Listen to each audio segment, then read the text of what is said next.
Very good morning to all of you. Hello बच्चे, कैसे हैं आप लोग। चलिए, आज मुझे एक नया टॉपिक आपको कराना है। आज की क्लास में हमने किया था बेटा रिवैल्यूएशन अकाउंट कैसे प्रिपेयर होता है। Revaluation account is the last topic of chapter 3। आपको भी पता है हम लोग चैप्टर 3 कर रहे हैं, तो उसका लास्ट टॉपिक देखेंगे ध्यान से। रिवैल्यूएशन अकाउंट का मतलब सीखिए। सबसे पहले रिवैल्यूएशन अकाउंट क्या होता है बच्चे। रिवैल्यूएशन अकाउंट वो अकाउंट होता है जिसके अंदर हम असेट्स एंड लायबिलिटीज को रीवैल्यूड करते हैं।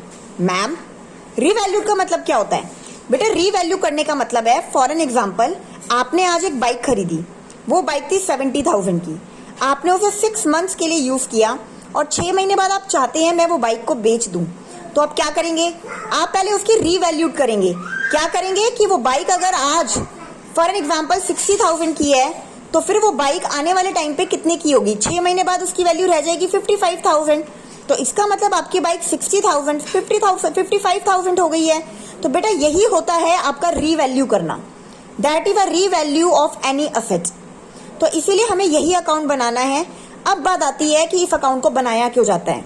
क्या होता है बच्चे, जब कोई नया पार्टनर एडमिट होता है या फिर पुराने पार्टनर्स अपनी प्रॉफिट शेयरिंग रेशो को चेंज करना चाहते हैं, तो उस टाइम पर एक अकाउंट प्रिपेयर किया जाता है। उसका नाम होता है रीवैल्यूएशन अकाउंट, जिसके अंदर हम ये चीजें डालते हैं कि हमें कितने असेट्स बड़े हैं और कितनी लायबिलिटीज हमारी बड़ी हैं या घटी हैं।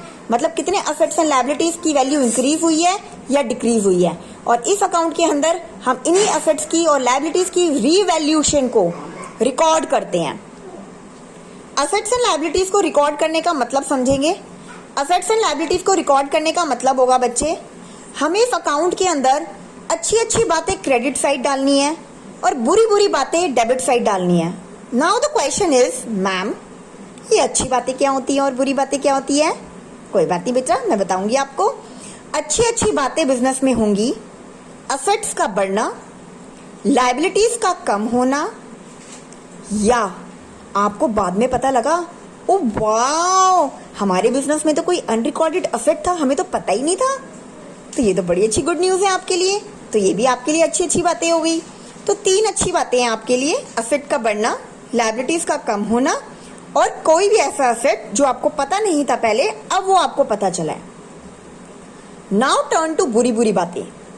बुरी बातें क्या होंगी, असेट का कम होना, लायबिलिटीज का बढ़ जाना, या फिर एक अनरिकॉर्डेड लायबिलिटी थी, अरे मुझे तो इनका पैसा पे करना था, ओ मुझे तो पता ही नहीं था। चलिए ये भी आपके लिए बुरी बात हो गई, that is a bad news for you, है ना। तो बेटा यही चीजें हम रिकॉर्ड करते हैं रीवैल्यूएशन अकाउंट में। तो एक छोटा सा क्रक्स लेते हैं, मैंने एक नोट भी लिखा है, हमेशा याद रखिएगा। ओनली इंक्रीज और decrease value of assets and liabilities, only increase और decrease value of assets and liabilities will be recorded in this account. तो असेट और लायबिलिटी की वैल्यू कितनी बड़ी है और कितनी घटी है, तो वो वैल्यू रिकॉर्ड करनी है हमें। एक एग्जांपल लेके चलते हैं, लुक एट देयर। एक असेट है 10,000 का, अब उसकी वैल्यू 12,000 हो गई है। तो आप सोच के देखिए, पहले असेट 10,000 का था और अब 12,000 हो गई है। तो इसका मतलब क्या हुआ। इसका मतलब हुआ कि 2,000 से हमारे असेट की वैल्यू बढ़ गई है। और असेट इंक्रीज होना, क्या बोला मैंने, असेट इंक्रीज होना मेरे लिए अच्छी बात होती है। और अच्छी बातें हम क्रेडिट साइड में रिकॉर्ड करते हैं। तो बेटा यहाँ पर लिख देंगे आप to increase in the value of asset. तो इस तरीके से रिवैल्यूएशन अकाउंट प्रिपेयर होता है। तो बेटा ये था आपका कि रिवैल्यूएशन अकाउंट क्या होता है और ये कैसे प्रिपेयर किया जाता है। इसके लिए एक क्वेश्चन करेंगे और उस क्वेश्चन की video I will upload later. सबसे पहले आपको ये पता होना चाहिए कि रीवैल्यूएशन अकाउंट होता क्या है। थैंक यू सो मच बच्चे। अगर आपको रिवैल्यूएशन अकाउंट समझ में आया हो तो प्लीज कमेंट जरूर कीजिएगा, और अगर नहीं समझ आया तो you can ask me any question related to revaluation account any time. I am always present here to solve your queries. Till then bye बच्चे एंड टेक केयर।